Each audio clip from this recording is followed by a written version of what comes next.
ଆଜିର ସ୍ପେଶାଲ ଥିଲା ଆମର ଫ୍ରାଇଡ୍ ରାଇସ୍। ତ ହାଏ, ନମସ୍କାର, ଜୟ ଜଗନ୍ନାଥ। ମୁଁ ସନତ ବର୍ତ୍ତମାନ କୁଏତରେ ଜବ୍ କରେ। ତ କାଲି ଆମର ଜଣେ ଫ୍ରେଣ୍ଡ ଆସିବାର ଥିଲା, ତ ସେ ଆସିଛନ୍ତି। ତ ଆଜି ମୋ ରୁମ୍କୁ ଆସିଛନ୍ତି ସେ, ମୁଁ ତାଙ୍କୁ ତଳକୁ ଯାଇଥିଲି ରିସିଭ୍ କରିକି ନେଇକି ଆସିଲି ରୁମ୍କୁ। ତ ଇଏ ହେଉଛି ମୋ ରୁମ୍।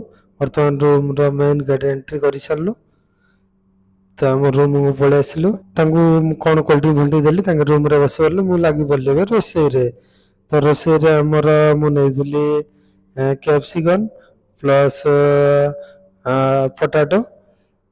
ତ ଏସବୁ ଫ୍ରାଏ ରାଇସ୍ ବନିବାର ଥିଲା ଆଜି। ତ ମୁଁ ଲାଗି ସାରିଲି କୁକିଂରେ। ତ ଏମିତି ତ ମୋତେ ଅଧିକ ସେମିତି କିଛି ରୋଷେଇ ଆସେନି, ବଟ୍ ଯାହା ବି ଆସେ ତାହା ମୁଁ ନିଜେ ନିଜେ ବନାଇ ଦିଏ। ତ ଆକ୍ଚୁଆଲି ମୁଁ ଲାଗି ପଡ଼ିଲି କୁକିଂରେ।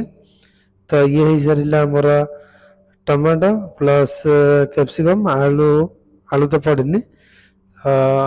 ଏଇ ରାଇସ୍ ଅଲଗା ଥିଲା, ତ ରାଇସ୍ କରି ତାରେ ପକେଇଦେଲୁ। ତ ମିକ୍ସ କରିଦେଲୁ, ଫ୍ରାଏ ରାଇସ୍ ହେଇଗଲା। ତ ଇଏ ହେଉଛି ଦେଖିପାରୁଛ, ମୁଁ ଫ୍ରାଏ ରାଇସ୍ ଏବେ ବନେଇବାରେ ଲାଗିଛି। ସେ ଫ୍ରେଣ୍ଡ କହୁଛନ୍ତି କିଛି ସ୍ମେଲ୍ ଆସୁନି କାହିଁ, କ'ଣ ବନଉଛ? ମୁଁ କହିଲି ମୋତେ ସେମିତି କିଛି ରୋଷେଇ ଆସେନି, ମୋତେ ଯାହା ଆସେ ମୁଁ ସେମିତି ବନାଇ ଦିଏ। ତ ଇଏ ରେଡ଼ି ହେଇସାରିଛି ଆମର ଫ୍ରାଏ ରାଇସ୍। ଚାଲନ୍ତୁ ଦେଖି